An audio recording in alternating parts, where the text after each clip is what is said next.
আরে আমার শের, এতদিন পরে কাকার কথা মনে পড়লো বুঝি? ওই হ্যানি কেন কাকা? আরে তোরা যে কি শুধু কথায় কথায় গ্যাঞ্জাম করো। বুঝলাম রক্ত গরম, রক্ত আমাদেরও গরম ছিল। এই জনি, তোরে যেন আলতাবের সাথে আর গ্যাঞ্জাম করতে না দেখি। কিন্তু কাকা, কিন্তু আবার কি, আমার এলাকায় আমার আলতাপের কথার উপরে কোনো কথা চলে না। তো মান সম্মানটা তো দেওয়া লাগবো। এরপরে যদি এটা নিয়ে কিছু হয় তাহলে কিন্তু আর কিছু কইতে পারবি না। আচ্ছা তুই এখন যা।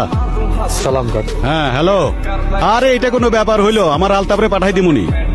আচ্ছা আচ্ছা, ওকে ওকে। শোন, তোরে যে জন্য ডাকছি, সেটাই, মুদ্রা কথায় আসো না কাকা। এত ভালোবাসা দেখানোর তো দরকার নেই। এই যে এত ঠোঁট কাটা থাকলে দুনিয়াতে টিকতে পারবি না বাজান। আরে কাজের কথায় আসো না কাকা।